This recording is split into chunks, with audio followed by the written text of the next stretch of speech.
Nick. Hello. Well, good morning guys. Welcome to another video, another week and another new fishery. For me, this time I am going to a little place called Windsorview Lakes, and I only found out about this down the local tackle shop. Tried this Windsorview and said it was absolutely amazing. I've already messaged the fishery owner and he's been super helpful. I asked if I could do a little video down there. He said, yeah, it's not a problem, mate. And that's why I'm heading down there today. It's a bit drizzly, I'm not going to lie. It's not the nicest of weather, but at least it beats the frost that we've been having the last kind of, I don't know, month, 6 weeks. So as you can tell guys, just from this time lapse, it's not a very nice morning and it's 7 o'clock and it's still fairly dark, fairly misty. So fingers crossed, let's see how we get on. And as you saw, it didn't actually take that long to get through the M25A3 roadworks, which is pretty cool. Anywho, onwards and upwards, and we're on our way to the lake. Finally made it here. I took the wrong turn on the M25, but it's easy enough to get to. I'll put the postcode in the description below. I'm down the far end from when you come in. I'm down the far end. I've had to get my rod set up very, very quickly. It's a bit drizzly today, but that's definitely not going to put me off. As far as I know, I'm the only person down here. It's really deep. This lake is really deep and it's gin clear as well. I've got my right hand rod just in the margin, just behind me there. Then I've got my middle rod out towards those trees, and then I've got my left hand planted down the left hand side of my swim. So that's me, that's my setup. This place is cheap actually. For 3 rods for 24 hours, it's £20. Not bad at all. I'm only here for the day. I got here at about 8:30, bit of a late start just due to traffic. I've got even less time down here today. I'll probably be packing up at about 3 o'clock. Since we're still in winter, it gets dark, or it starts to get dark at about 3:30. But for now, I'm just gonna enjoy the view because it's quite a decent view. We're fairly near Heathrow Airport, but there's not much noise. It's a nice little lake. It's nice looking as well. Just a field behind, but this is what we've got. It's pretty cool. And I'm on the front lake, and then the back lake is just over the crest of the hill there. And that's a syndicate water. But for a day ticket water, not bad. I'm really impressed. The colour of the water is super, super clear. Puts 2 spods of boilie out, just whole boilie, over each of my rods. And now I'm just going to sit and wait and have a cup of tea. So I'll be back with you guys in a sec. While we're waiting, as always, give the video a thumbs up, hit subscribe. Let's try and catch some fish. Hopefully we will. I'm quietly confident. Shh.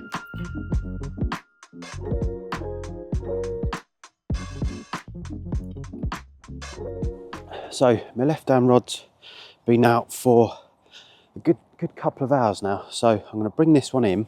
Actually, I'm going to bring all 3 rods in.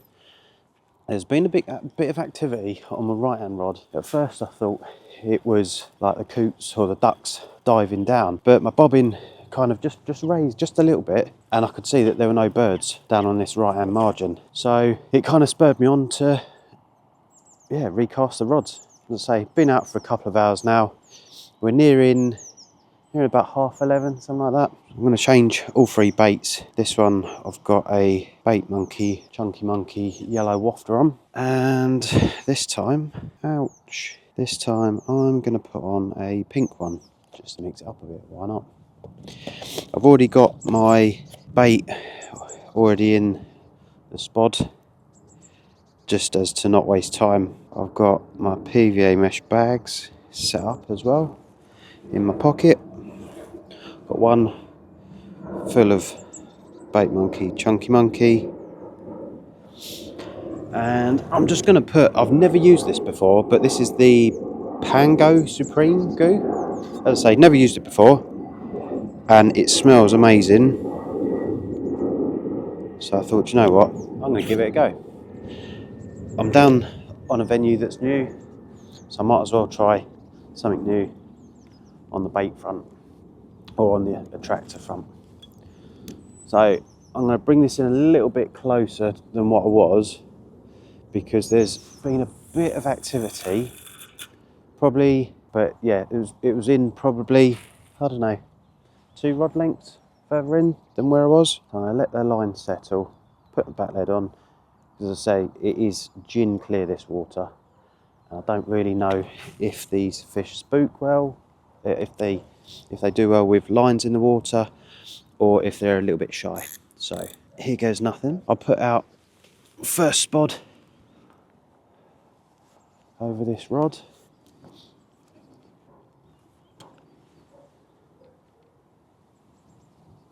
As I say, just brought in a little bit. Just, it seemed that there was a little bit of activity, a little bit of fizzing you could see. Not even halfway across the lake. I'll do one more spod. I wouldn't really recommend using a throwing stick here, purely because there's a lot of seagulls and they love the bait. So don't use a throwing stick. You'll end up losing a lot of bait. Bit of this Pango Supreme. I assume it's pineapple and mango, isn't it? Is that right? Let me know in the comments. A spod full of boilie just disperses and it looks like nothing. So I'm just going to tighten up my left hand rod. What's that? Keep treading on something. I'm not going too tight on the clutch today because it does just look like a bit of a, well, it looks like a very clear water here where there's not really many snags other than the margins. So, Nick, hello.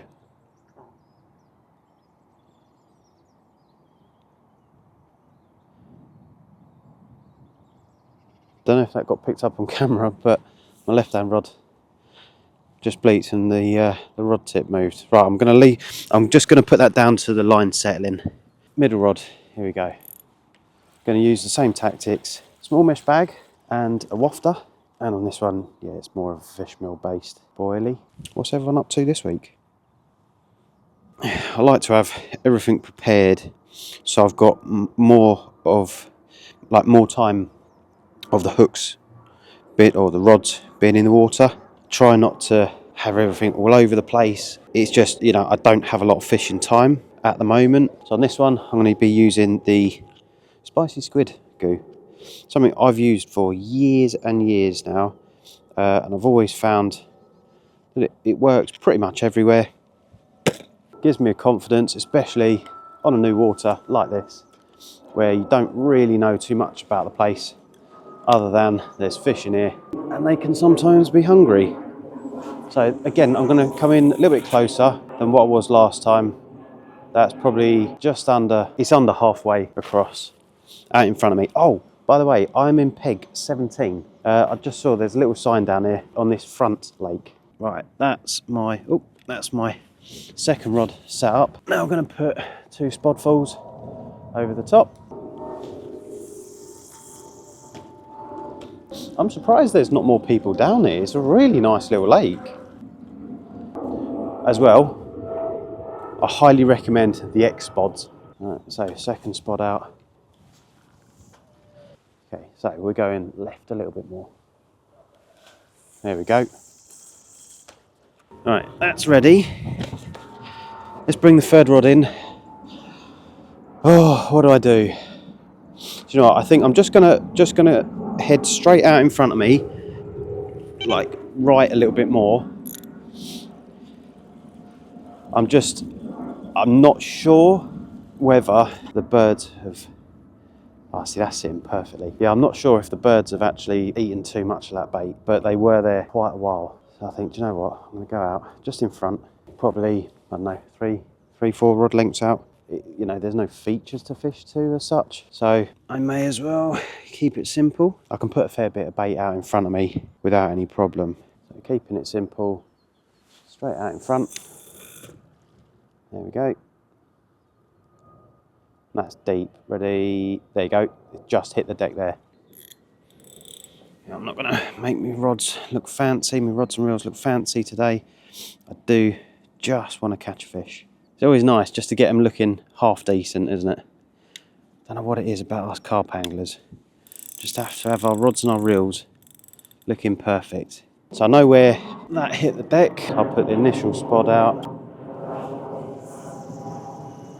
It's the only thing about, well, it's about any spot really, that if you're not really casting too far,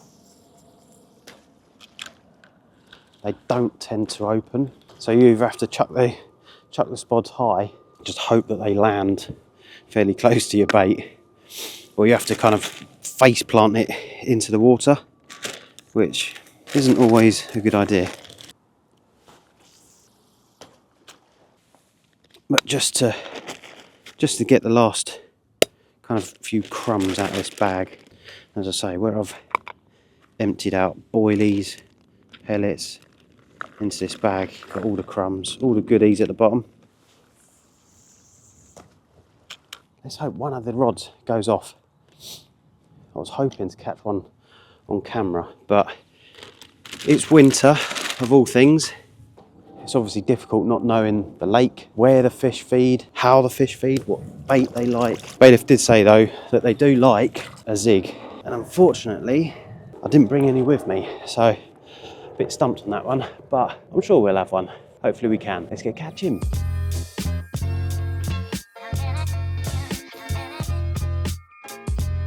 So one of the regulars down there has just popped down. I didn't get his name, but it was nice to meet you. It was super friendly, very helpful. Gave me a few tips on where to fish, where the fish like to roam around and stuff, and what kind of baits they like to feed on in here. Very, very useful information. I really appreciate it. Thank you very much. What I've done, he did say from this swim, what did I say it was, swim 17? Head straight across to the other side. So I've just put a bigger lead on and I've just used a washed out pink wafter. I've just chucked a single out. I've used a throwing stick just to put out, I don't know, probably 2 handfuls of boilie. Would have been easier going round baiting up the other side, but it was easier just doing it with a throwing stick. Anyway, so my left hand rod I've just planted out there on its own, and I'm going to leave it. He just said put it out there a couple of rod lengths away from the bank and just leave it. So that's what I've done. I've recast my middle rod and I've left my right hand rod as it was. I've only got about an hour left down there and it's not looking like I'm going to have a bite, but just knowing these few little bits from the guy that come down and had a bit of a chat with me makes me feel a bit more confident that what I have been doing was good, and what I've done on my left hand rod was hopefully I'm going to be on the money and I'm going to have a fish. So fingers crossed. Let's see. He did say it can be tough at times. He didn't say it was hard. He just said it can be tricky if you don't really know the lake too well. Definitely going to be back down here again. And as I said earlier, I'll put all the information in the description. Well, guys, it's final few minutes for me. It's really not looking like I'm going to be catching a fish today. I think I've set myself a bit of a not unrealistic target, but yeah, I've not made it easy for myself. Starting a new water or fishing new water, not knowing anything about it. But it's been super nice down here. Everyone's been really friendly, the people that I've met so far. The lake is absolutely stunning. Highly recommend coming down here. But I think I'm going to have to spend a bit more time coming down here and sussing out the lake. It's not been easy, but I know that I will have a fish out of here at some point. I'm definitely going to be back down here. So for now, as always, give the video a like, hit subscribe, and I'll see you guys in another video very soon, and hopefully we'll be catching some fish. All right, see you soon.